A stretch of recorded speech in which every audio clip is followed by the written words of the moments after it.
What up, everybody, and welcome to Baz on Blades. My name is Baz, and I talk about blades, and today we've got a very quick unboxing. I promise it's going to be quick because I cannot stand to sit here in a chair at the review table. Many of you know I took a fall a week ago off of a ladder and wrecked my back, and it is killing me today. But life must go on, so I've crawled out of the bed and off of the heating pad in order to bring you some content. So let's get into this. I know you've already seen the title of the video. You know exactly what we got going here.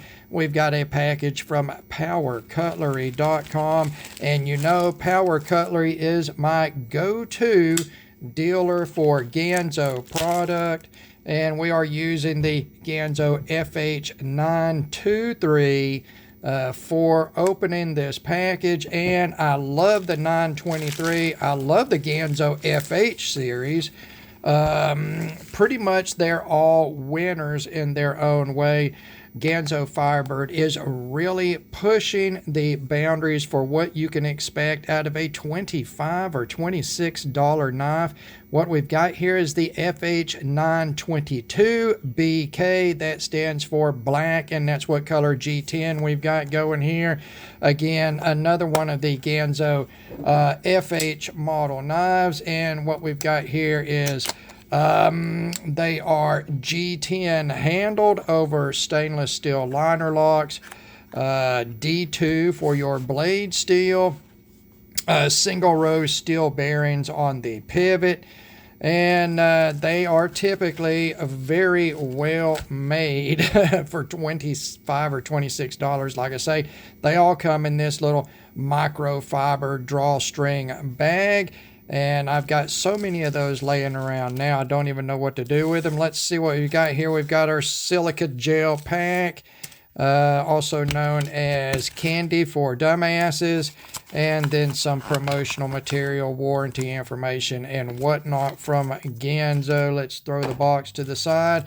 We're going to take a look at this knife, and like all Ganzo reviews, I look forward. Good Lord, at the cramp on my tabletop here.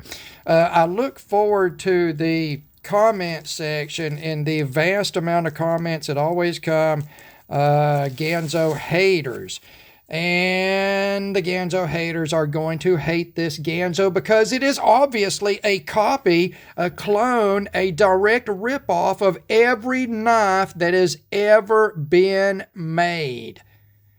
I cannot believe some of the comments I get about Ganzo Firebird knives, comparing them to knives that are not even remotely the same and saying they are direct copies.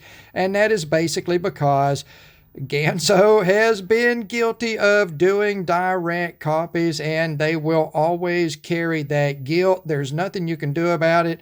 Once you get that reputation, the internet never lets it go. Let's take a look at the 922 here. This is one of the most recent models, along with the 923 that we use to open this.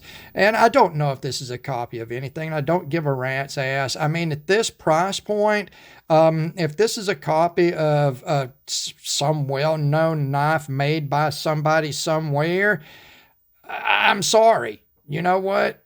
People that buy $25 knives don't buy custom knives, and they don't buy high-end knives ever. Those people are not losing any money if Ganzo copies something. That's insane that people even claim that.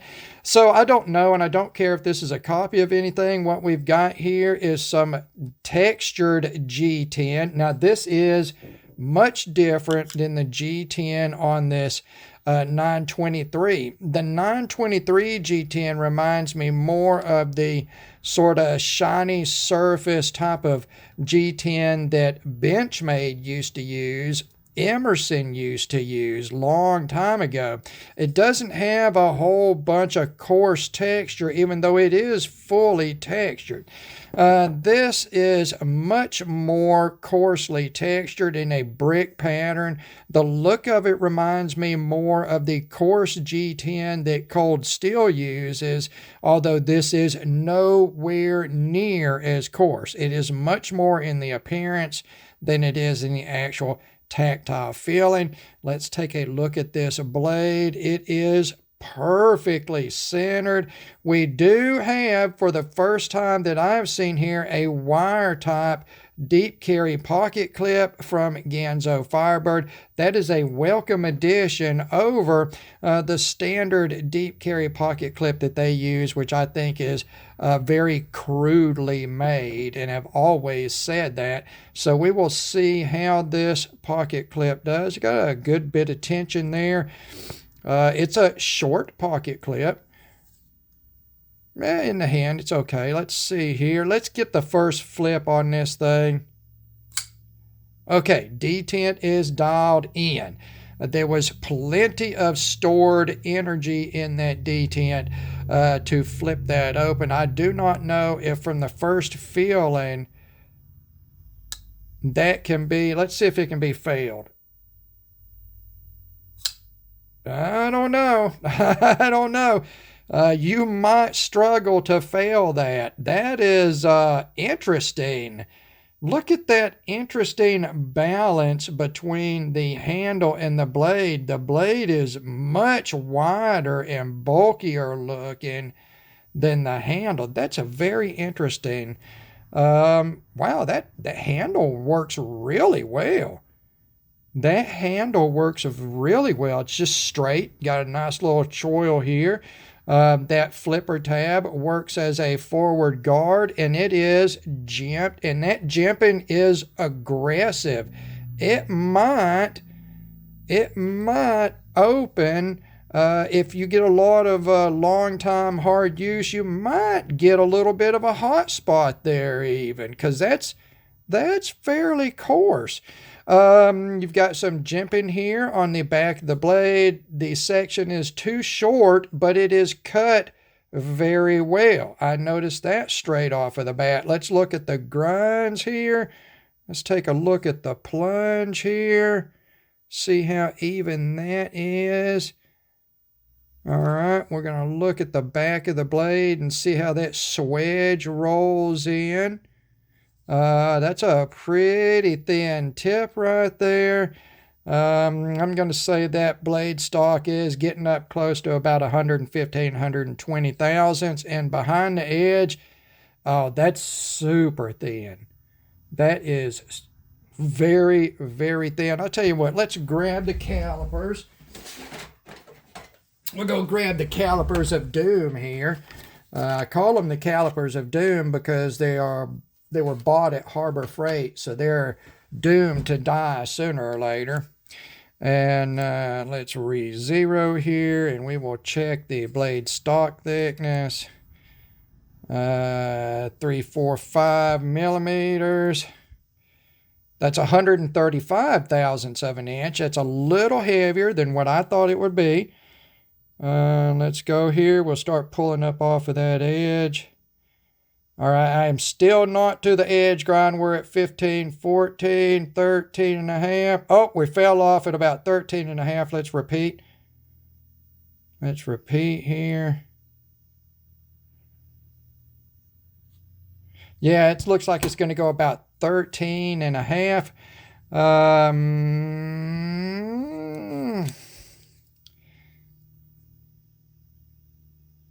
13 thousandths.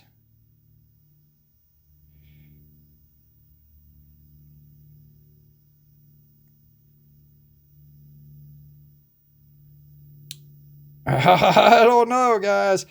That is pretty doggone thin. And what is 13 thousandths in metric for those of you that are unfortunate enough to be born outside of the United States? I bless your hearts.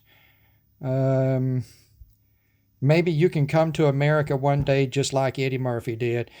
That is 0.34 millimeters. So 0.34 millimeters, we're at about 13 and a half, 14 thousandths of an inch. We're going to go, I think we're about average size here for an FH model. We're looking at about 3.4 inches on the blade length. 7 3/4 inches overall, and that is approximately 8.5 centimeters of blade length and about 19.5 centimeters long overall. So not a big, huge knife, but plenty big enough to put it in the medium large category of EDC. And you know what? That's I'm not going to say that's like really sort of ergo-y feeling or anything, but it's not offensive at all. You've got, let's see, that blade profile is very interesting to me. This is very high in relation to the spine of the blade and the back of the handle. That's a very interesting profile. I'm not sure if I personally am digging the look of this knife, but I'm going to tell you right now, this is a full flat grind. And a lot of people argue, well, that's not a full flat grind. Yes, it is.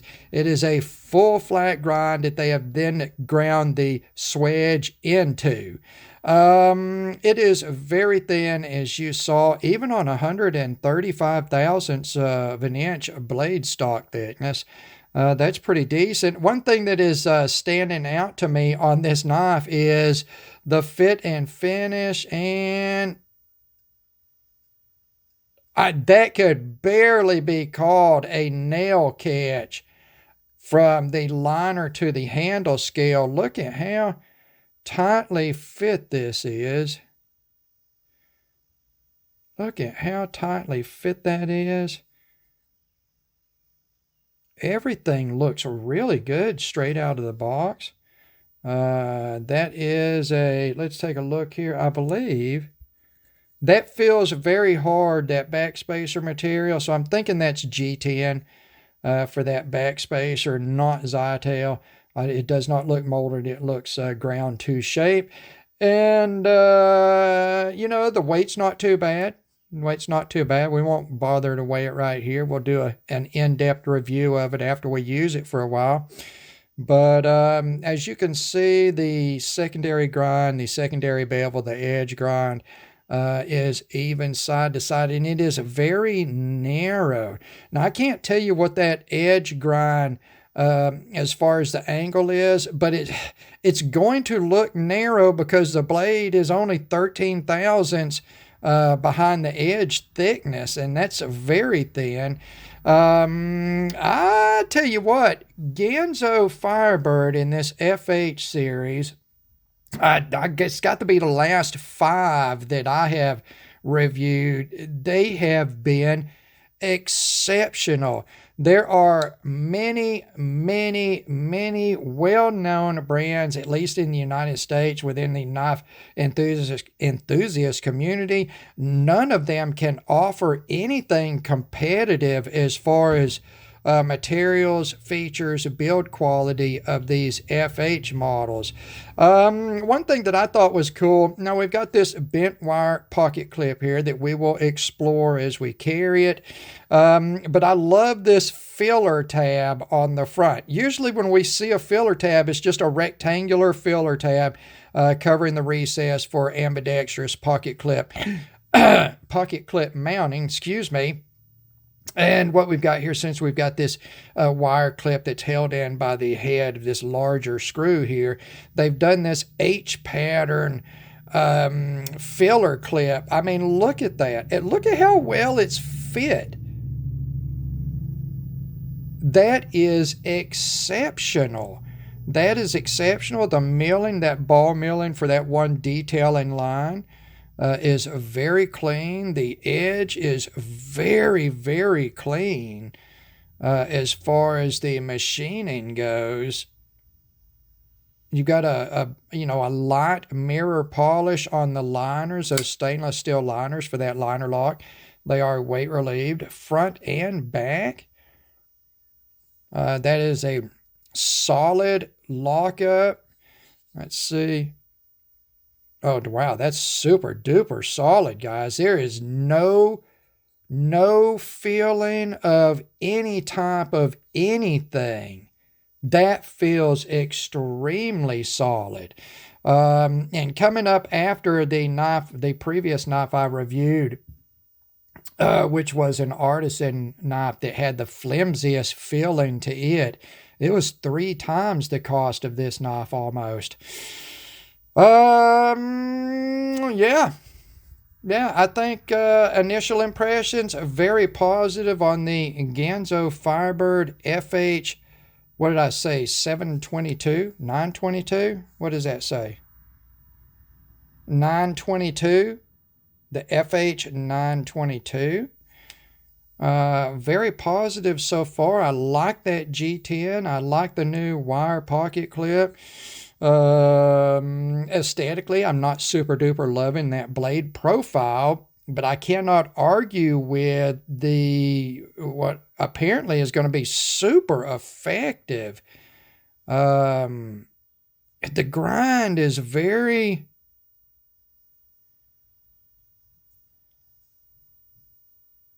The grind quality on these knives is very good. I mean, love or hate Ganzo product, for $26, which is what this knife cost. I honestly don't see how you could say anything negative about anything that I am seeing here. Again, the action, oh my goodness. Oh my goodness, I've not touched it. I've not lubricated it. It's not been cleaned. It's not been adjusted. It has not been anything. Yeah, and look here. You see this? This is skin.